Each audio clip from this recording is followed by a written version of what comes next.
Hey guys, I'm back with another video. Today we're gonna take a trip into Dire Maul East where we're gonna farm the Arcane crystals and the bosses in here for some extra gold and loot. First of all, kill this little pack here if you enter from this side of the entrance. I'm entering from the back door here, as you can see. Jump down here and use your blink before you hit the ground so you avoid taking damage. Now this one you can kill or you can skip like I do here. I skip them. But if you're new to this, I recommend you to kill them. Jump up here and you can reset them after a little while. You drop combat and you can drink. As you can see here, my gear is pretty good for this farm. I'm going as Fire Frost spec right here, as you can see. You can just pause the video if needed.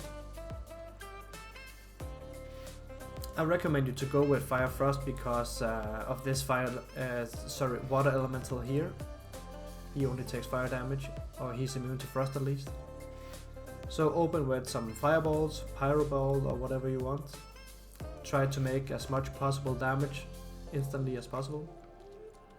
And then you just, in previous video I've shown, you just jump back and forth here from the water to the ledge. It's very simple and very easy boss to kill. And he can drop some really good items. Gold wise, he can drop the axe for 5 gold. He can drop some essence of water as well. And soon with the Dark Moon Fairy release, he can also drop the Ace of Elements, which will probably also be worth quite a lot in the beginning. So I recommend you to learn this farm right away, even if you don't have a miner on your mage. If you don't have a miner on your mage and you have another character though, you can, as you can see, I have a rogue with mining. I don't have mining on my mage. I just go in here with my mage and clear it out, and then I go in with my rogue right after and mine the Arcane crystals for extra profit. The small adds here, they die really fast within 2 Arcane explosions, so kill them fast because they can be a little annoying. You have to avoid his cast at all cost, like this one here, as you can see. If this one throws you into the imps ahead of me or the lasher behind, it's pretty much a wipe and you have to start all over. So you have to line of sight that at all cost. Other than that, it's a very easy mechanic, as you can see.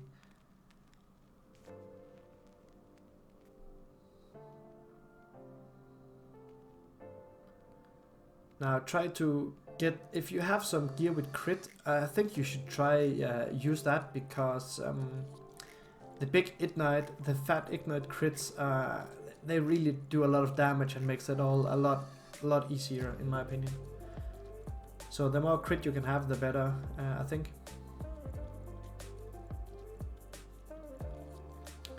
Otherwise, at least just have pre-read business slot gear for this.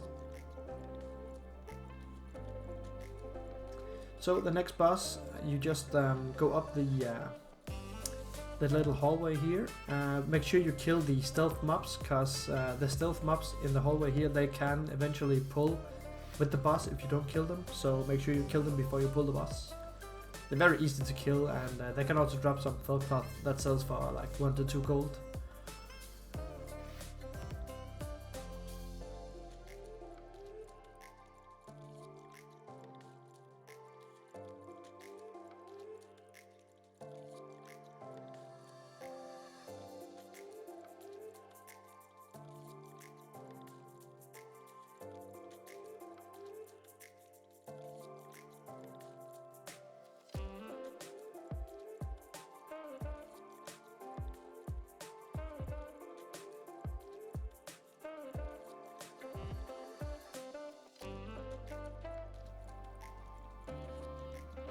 Right, so the boss here, what I usually do is I open with my pyroblast, and then I use 2 fireballs, 1 fire blast and Icon of Cold instantly to make as much damage as possible to him. This guy, he can be really easy to kill first of all, but he can also really be a pain because of his sacrifice ability.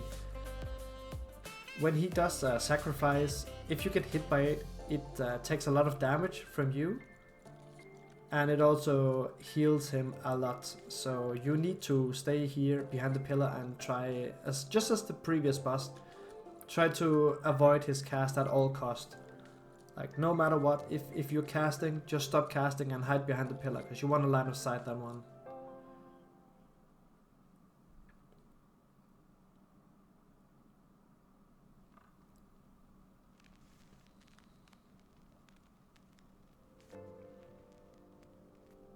Again, it's a very easy boss fight. As you can see, we just do just like before. I would actually say this one is even easier because, yeah, I don't know, he don't have that much HP and he just really goes down fast in my opinion. Now, if it happens that you get hit by the sacrifice, you need to instantly use your block to avoid him to heal and take damage, of course. If it happens, you can just stay up there, you can bandage up, you can evocate if you need to have some mana or some health before you jump down again. As you can see here, I mistakenly got hit by the sacrifice. But it's alright, because I just instantly ice block it and jump down again. Now, what I didn't do this one, what I should have done here is I should instantly have used my cold snap in case that I would get sacrificed again. Because now I don't have a block up, and as you can see I just got hit by sacrifice again and I don't have any block, so I'm sitting here in a full sacrifice taking a lot of damage and healing him a lot, which is kind of waste of time. So yeah, make sure as soon as you use your block, use your cold snap as well.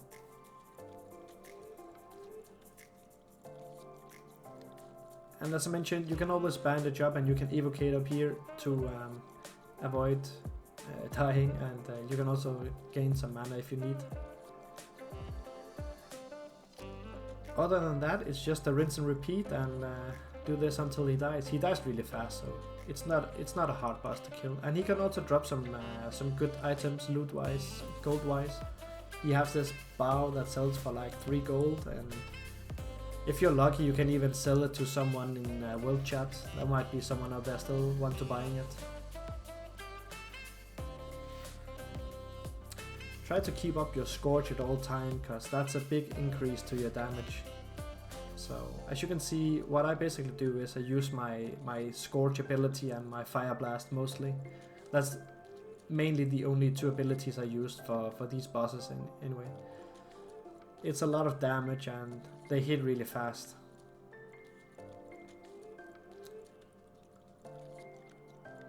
Now here you can see I gambled a bit. I took the gamble. I did win. He did die before I got sacrificed. I got badged, I guess, but he did die. But you should probably not do like me. Play it safe and play better than I did here. Alright, so that's 2 out of 3 down.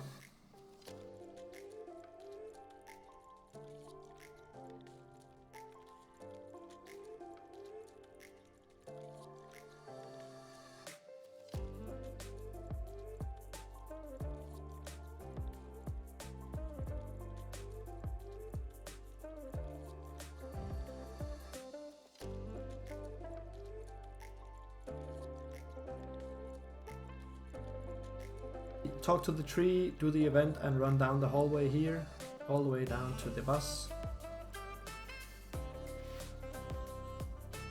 If you by mistake pull some of the trees up here, the giants, the guardians, you can just jump on the little ledge as I do here and they will reset after 10-15 seconds. So as you can see, this boss is, he has a lot of health, so we want to try to burst him as fast as possible. Because around when you have around I think 40% HP left, something like that, he is gonna summon all the ads and the event is basically done.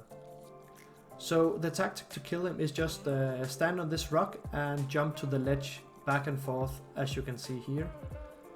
Push as much fire damage to him or any kind of damage you have. Just get him down fast and it's a win.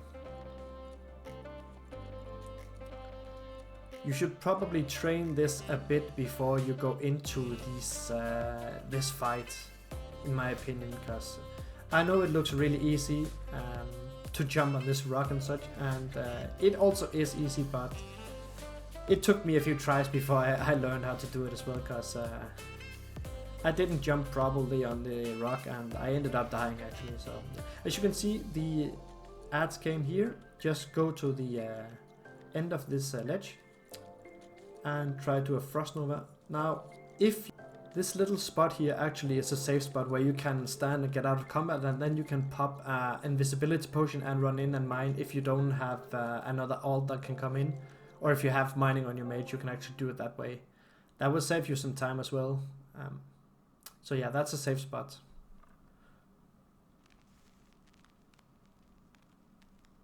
What I do though is I just jump here on this ledge here. As you can see, this was actually really close to going very badly wrong, but luckily for me I made it anyway.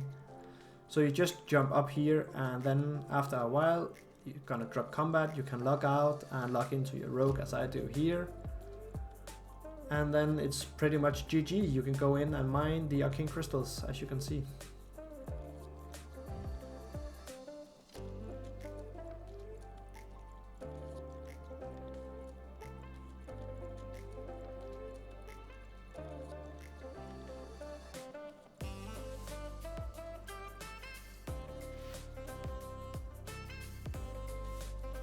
Now it's really important that you have your rogue outside of the dungeon and don't have entered the dungeon with both of your characters if they are on the same account, because that way they will actually reset the dungeon and you will worst case scenario, you will get locked out really fast. So yeah, make sure that your rogue is outside the dungeon when you have cleared, and you can just run in with him like I do here. And you can stealth all the way to the arcane crystals.